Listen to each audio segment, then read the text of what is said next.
O Parlamento Europeu aprovou nesta semana uma nova lei que determina que produtos importados pelo bloco não poderão ser provenientes de áreas desmatadas legal e ilegalmente após o dia 31 de dezembro de 2019.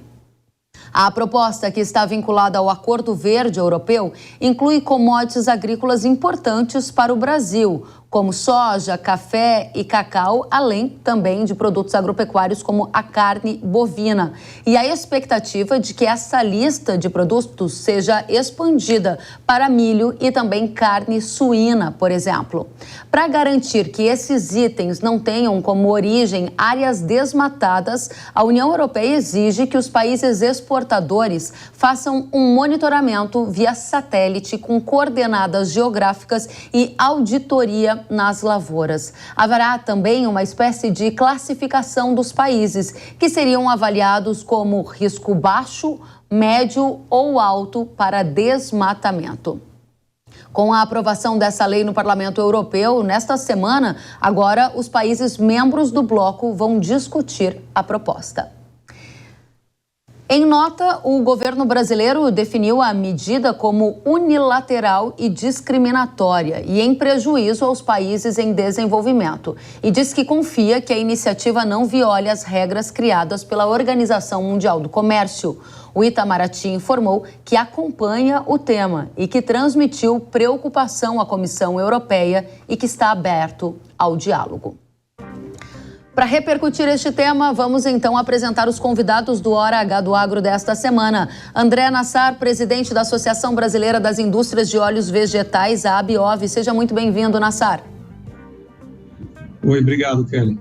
Obrigada a você pela companhia. Caio Penido, presidente do Instituto Mato Grossense da Carne, o IMAC. Seja muito bem-vindo, Caio. Obrigado, Kelly. Um prazer.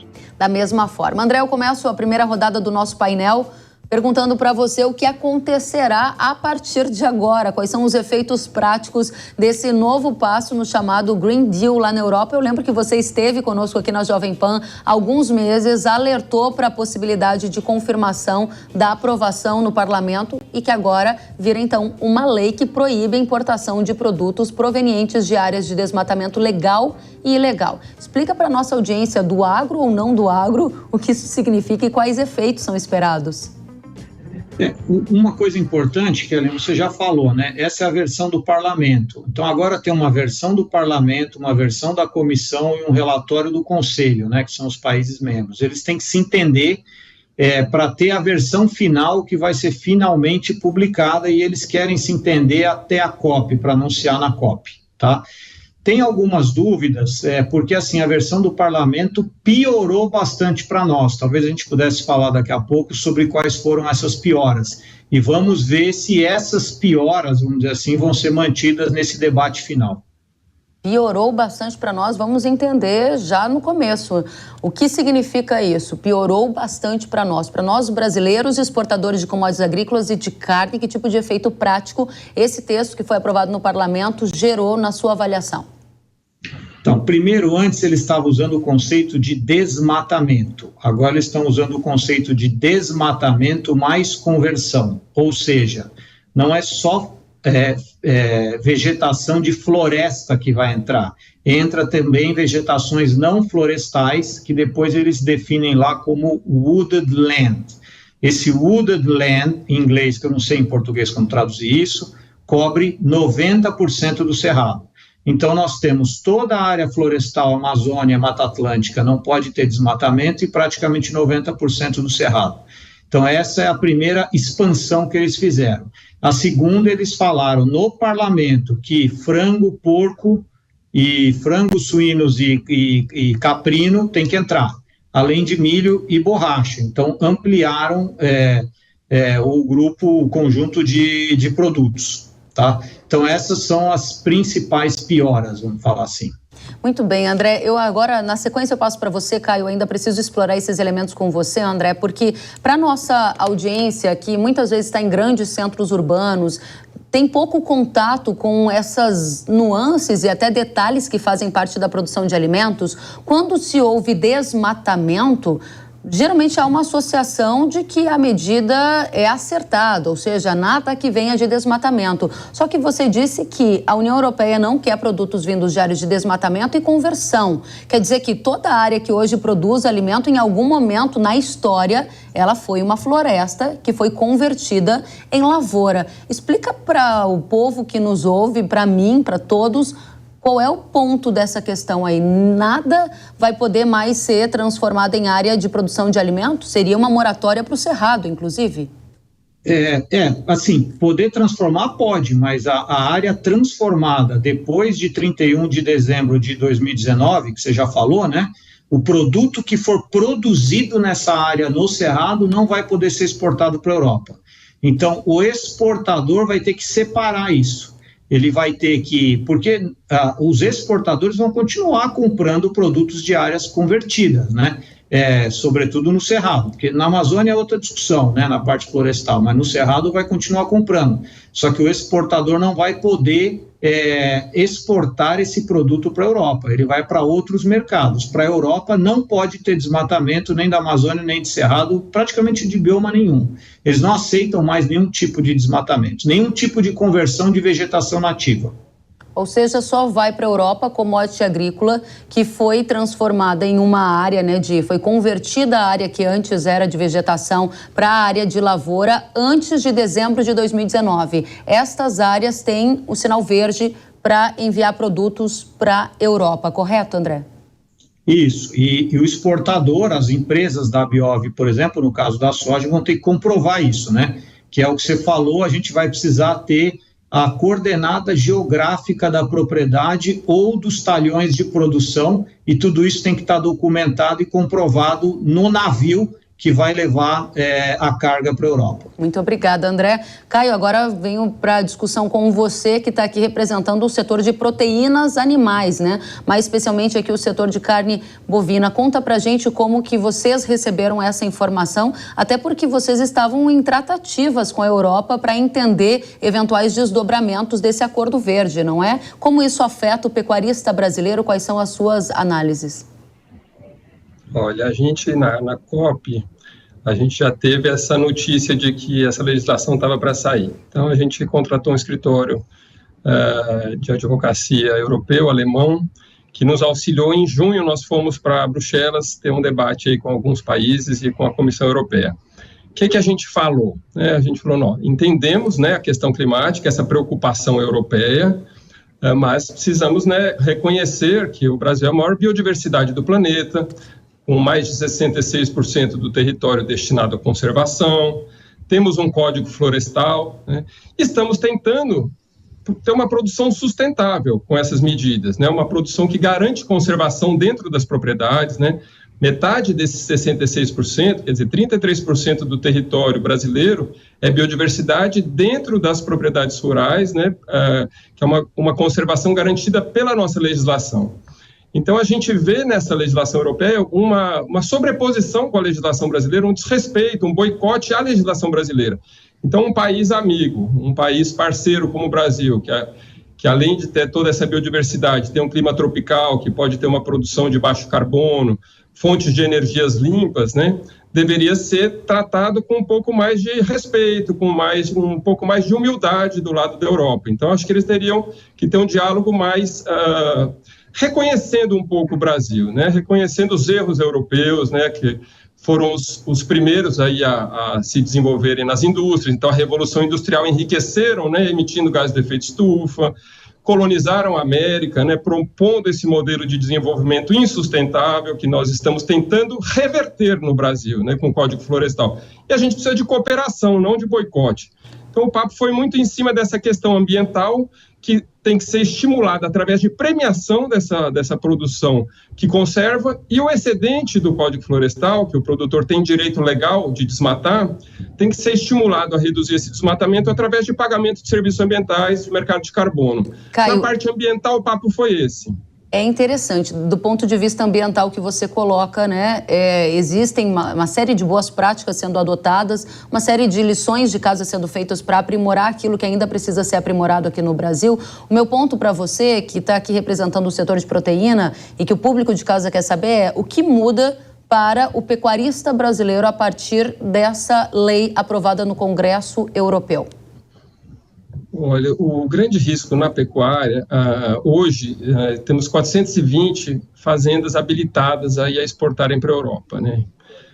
Que compram bezerros de 700 propriedades aí, de pequenos produtores. O grande problema são os pequenos produtores, porque a complexidade de regularizar uma fazenda, de fazer a rastreabilidade é gigantesca. Então, se é difícil para o grande produtor, para o médio produtor, a hora que você expande essa rastreabilidade, que hoje já é feita no abate, né, para os fornecedores, para as indústrias frigoríficas, essa rastreabilidade já é feita através de um diagnóstico socioambiental.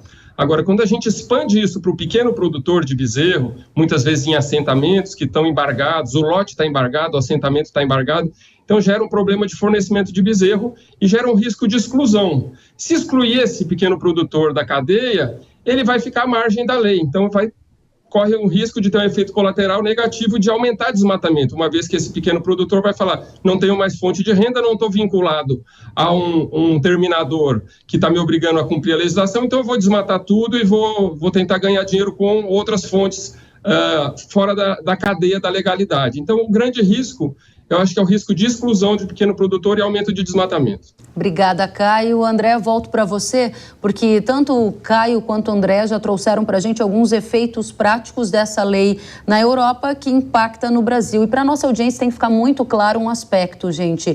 A lei aprovada lá no Parlamento Europeu, ela se refere a desmatamento legal e ilegal. O que quer dizer que mesmo que a lei brasileira deu direito para o agropecuarista, dentro das regras do nosso país, fazer a supressão de uma área para transformar em lavoura e transformar em alimento, mesmo se estiver dentro das leis brasileiras, a Europa disse que não comprará. Certo, André? E aí, como é que faz agora a indústria brasileira? Você já deu na sua fala anterior o link para minha pergunta. Começa a era da rastreabilidade ainda mais profunda, com a comprovação de que aquele alimento que será enviado para a Europa está em conformidade com essa regra. Como é que a indústria está? Preparada para esse novo desafio?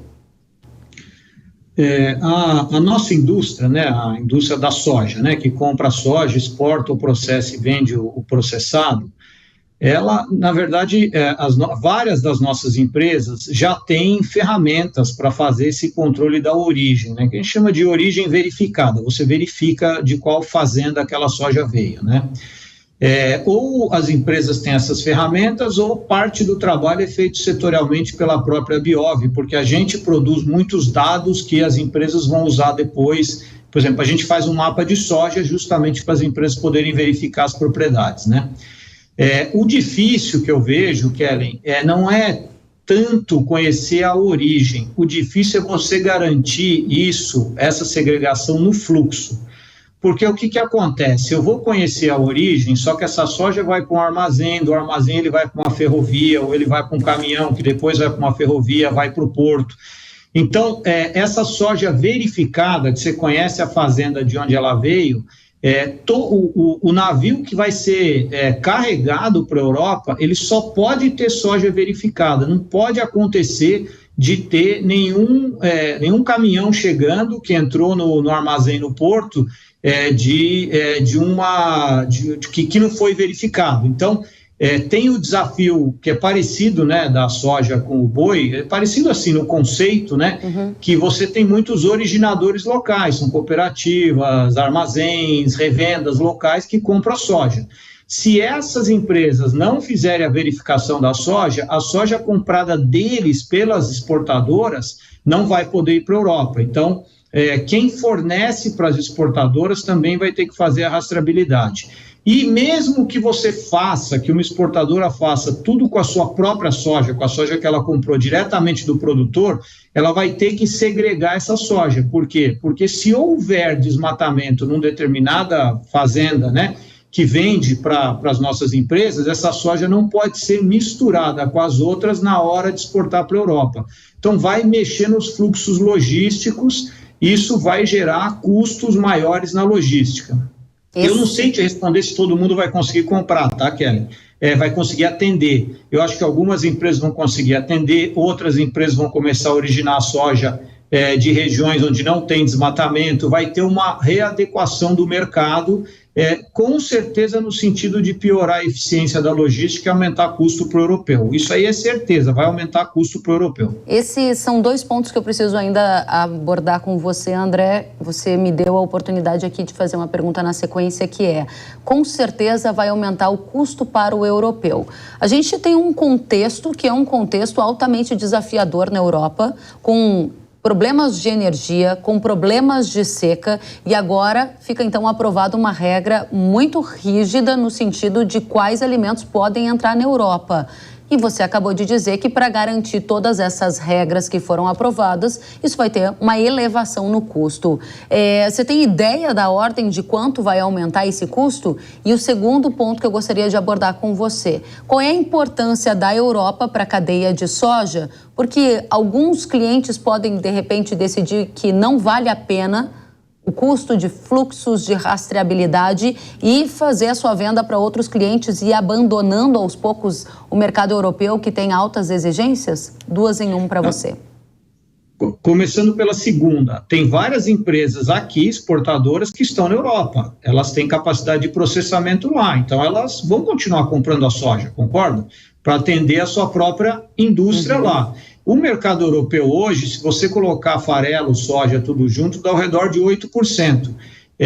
Eu considero, e é 50% do farelo, é 8% da cadeia inteira, mas 50% do farelo exportado. Então, eu não acho que assim, as empresas vão trabalhar para atender. Agora, eu concordo, tem empresas que não têm uma inserção tão grande dentro da Europa, essas talvez prefiram não atender, tá? Sobre o custo, agora, aquelas que estão na Europa, tem um mercado consolidado lá, acho que o trabalho todo vai ser para atender. Sobre o custo, a gente não tem um número, tá?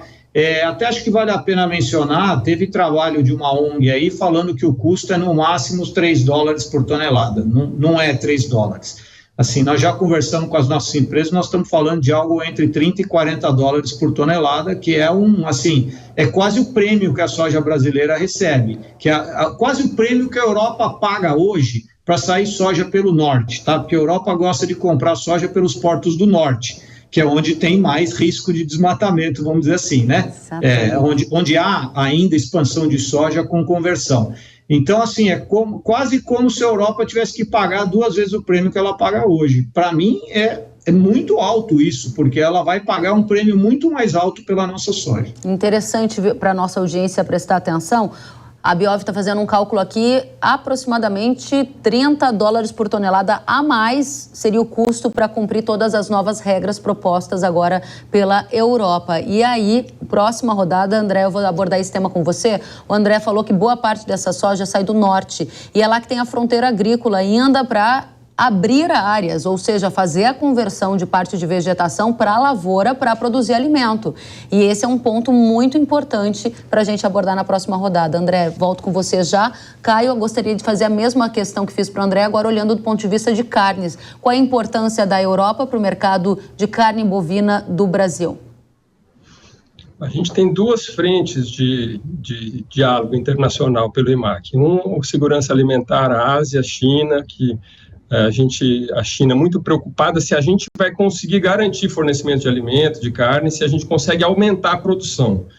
Então, a gente tem que levar em conta a segurança climática e segurança alimentar. A China também está preocupada com a sustentabilidade, mas muito mais preocupada com a segurança alimentar. A Europa é um diálogo que a gente tem que manter, a gente tem que estar na mesa para negociar, ter diplomacia climática, para a gente conseguir negociar bem. Hoje, aproximadamente 10% das exportações são para a Europa. E hoje, economicamente, vender para a China está mais interessante. Então, sim, tem uma tendência, pode ser se... A China é um exemplo interessante que uma ação comercial promoveu uma melhora climática, né? A China começou a exigir o boi até 30 meses. Então, promoveu a redução da idade de abate, a redução de gás de efeito estufa por arroba produzida, os produtores ganhando mais dinheiro intensificaram as pastagens, fixando mais carbono no solo, então estimularam a gente ter uma carne carbono mais eficiente. E nenhum dos nossos concorrentes no mercado global de carne, Austrália, Estados Unidos, Uruguai, Argentina, tem biodiversidade e tem essa característica de baixo carbono. Então, acho que a gente tem tudo para avançar nessas 2 agendas, climática e alimentar, e atender. A Europa não é relevante na alimentação, mas é muito relevante no diálogo, porque ela é uma formadora de opinião. Então, o que hoje a Europa está fazendo, no futuro o mundo vai caminhar nessa linha, provavelmente, se não tiver um colapso aí de alimentação. Mas é muito importante manter o diálogo. Você fala em diálogo, mas eu queria abordar alguns pontos aqui com você. Entendo a sua colocação em relação a manter um diálogo super saudável, esse ponto. Agora, há duas questões, uma para esclarecer e outra para aprofundar. A primeira para esclarecer, quando você fala ao redor de 10% que a Europa importa para o mercado de carne bovina, você está falando de Mato Grosso, correto? Mato Grosso. Perfeito. Mato Grosso. Então, está aqui representando a pecuária de Mato Grosso. O segundo aspecto que você diz que a China, a partir do momento que passou a exigir um animal mais jovem, esse ciclo mais encurtado, acabou gerando um efeito colateral, que foi uma redução na emissão de carbono e é uma carne potencialmente mais neutra. E aí você disse que o efeito comercial gerou um efeito positivo ambiental. Na sequência, você ainda concluiu dizendo que hoje a China está mais relevante para a pecuária mato-grossense do que a Europa, mas lembrou que a Europa dita tendências. A questão é, a China vai seguir os passos da Europa e isso pode complicar a pecuária de Mato Grosso na sua avaliação? Sim, acho que essa é a grande preocupação. Então, num primeiro momento, quando a Europa vinha com essas exigências, o pensamento do produtor aí de Mato Grosso era assim, a Europa não é tão relevante, a gente está vendendo para a China. Mas imediatamente perceberam isso, né? Então começaram a influenciar a China, pressionar a China ao mercado global, né? Então, nas últimas reuniões aí bilaterais com a China, já veio uma preocupação maior com sustentabilidade, principalmente com carbono, gás do efeito estufa, e metano, carbono. Então, sim, a China está caminhando para isso também, e esse é nosso grande medo, nossa grande preocupação. Muito bem, para encerrar com você, Caio, o André Nassar fez uma estimativa de alguns cálculos que ainda vão ser aprimorados para a Biov em relação ao efeito da nova lei aprovada no Parlamento Europeu no custo do alimento que vai chegar para o europeu. Ou seja, o custo do alimento brasileiro, a gente está falando aqui da cadeia de soja. Na cadeia de pecuária, vocês têm ideia de quanto as novas exigências ambientais vão gerar de incremento de custo? Quanto mais vai precisar ser pago para comprar carne brasileira dentro dessas novas regras, Caio? É difícil estimar o custo, porque a gente não sabe exatamente quais serão as regras. Então, nessa nossa ida para a Europa, a gente conseguiu inserir a questão do pequeno produtor, que eles foram muito sensíveis, né, porque eles têm problemas parecidos. A parte ambiental, eles fingem que não está entendendo muito bem para não ter que pagar por esse serviço ambiental. Mas a parte dessa minoria e dos pequenos produtores, eles atenderam. E aí que vai ser o custo, quer dizer, será que esse pequeno produtor, qual vai ser o modelo de rastreabilidade? Vai ser individual, por animal, vai ser por lote, por fazenda? Uhum. As indústrias frigoríficas já estão capacitadas para fiscalizar as fazendas que vendem gado para as indústrias. Então, é esse custo de levar essa rastreabilidade desde o nascimento do bezerro da fazenda onde ele nasceu. Então, é um custo que a gente não tem como estimar, porque as regras ainda não estão claras. Muito bem, obrigada, Caio. André e Caio, a gente vai para a última rodada. André, combinei com você que a gente ia abordar agora o efeito da nova regra da Agenda Verde da Europa no desenvolvimento das fronteiras agrícolas brasileiras. Para quem ainda não está tão habituado a esse termo, as fronteiras agrícolas são áreas como, por exemplo, Maranhão, Tocantins, Piauí, Bahia, que tiveram a supressão de mata nativa mais recentemente e que estão ainda abrindo áreas de floresta e transformando em lavouras. São, inclusive, uma potência do que se refere à produção de alimentos e também com efeitos colaterais no desenvolvimento econômico e social daquelas regiões pelas quais eu passei recentemente e vi um grande aprimoramento, desenvolvimento de emprego e renda. Objetivamente para você a pergunta, André, que efeito a nova regra da Europa vai ter sobre o desenvolvimento dessas áreas que ficam ali formando a nova fronteira agrícola do país? Eu não acho que essa decisão europeia vai afetar a decisão do produtor de abrir área legalmente. Eu acho que o que determina a decisão do produtor de abrir área, plantar mais soja, plantar mais milho, é basicamente o mercado, né? O mercado, o preço dos alimentos e, evidentemente, a própria dinâmica de preço da terra, tá? Então, eu acho que a Europa não vai afetar isso, mesmo tendo incluído o Cerrado, eu acho que ela não vai afetar. O que eu acho que vai afetar é a gente ter uma discussão mais firme sobre a questão do combate ao que tem de desmatamento ilegal, tá? Mesmo que o ilegal o europeu está olhando o desmatamento como um todo, conforme você falou, né, Kelly? mas cresce muito a preocupação do convívio de áreas que estão sendo abertas ilegalmente ou sem autorização de supressão, gerando custo para aquele produtor que obtém a autorização, que faz tudo segundo o rito, tá? Agora, a pressão, e aí sim eu acho que pode ter um impacto, de consumidores que são globais, eles estão na Europa, mas estão na China também, aí puxando um pouco para aquilo que o Caio falou, né? Essas cadeias de food service, vamos falar assim, eles querem eliminar o desmatamento na cadeia deles em qualquer lugar do planeta onde eles estão atuando, né? Então, várias empresas que são exportadoras, elas estão assumindo um conjunto de compromissos e que isso deve se refletir, sim, em maiores exigências, né, em todas as regiões, não só para atender a Europa, e uma sinalização mais clara do mercado que produto de área desmatada, ele vai começar a ter, a meu ver, num futuro não muito distante, eu acho que logo, aí para 5 anos, ele vai começar a ter o seu mercado encolhendo, tá? Para fechar com você, André, esse ponto que você fala sobre digamos, a fama de um país ou a sua reputação ligada a ser um país sustentável ou um país que desmata, né? A gente tem observado os dados do Brasil e vê que ele tem despontado no cenário global como um fornecedor confiável de alimentos e que tem abertos novos mercados ao redor do mundo, especialmente nesse contexto de crise alimentar. Objetivamente, a minha pergunta é: as medidas adotadas na Europa são um protecionismo comercial disfarçado de preocupação ambiental? São medidas comerciais, eles efetivamente querem... na verdade, assim, o europeu tem essa coisa de ser verde, né? E ele faz coisas erradas ao ser verde. E os produtores de lá se aproveitam disso para tomar medidas protecionistas. Então, na verdade, o setor agrícola europeu se aproveitando desse conceito até meio ingênuo do europeu de querer ser verde, de achar que ele vai transformar tudo, mas ele não quer mexer na matriz energética dele, ele quer mexer na matriz dos outros. Para fechar agora, definitivamente, André, são muitas as perguntas, eu fico aqui tentando encurtar a conversa, mas está difícil porque interessa demais para a nossa audiência. A partir do momento em que a nossa audiência acabar de enxergar esse painel, ela vai se perguntar, tá, mas e agora? O que eu tenho que fazer objetivamente? Qual é o efeito prático na minha vida e eu tenho que me mexer de alguma maneira? Aquela última mensagem para a nossa audiência no sentido de entender qual é o próximo passo, espera, faz alguma coisa. E aí, André? Não, eu acho assim, como o Brasil, nós temos que brigar. Agora, cada produtor individualmente, a gente ainda tem um tempo. Eu acho que essa lei vai começar a vigorar, vai afetar os negócios no início de 2024, tá?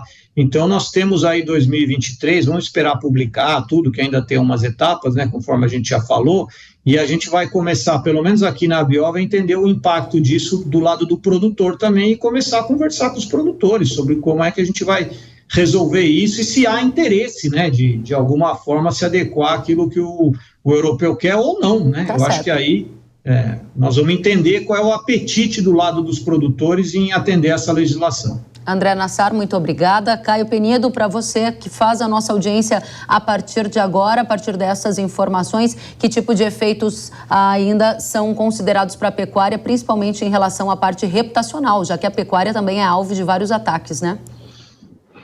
O risco de reputação acho que é alto, né? Teve um plebiscito na Europa para entender a preocupação do cidadão europeu, foi muito alta, exigindo essa questão de livrar os alimentos consumidos na Europa do desmatamento.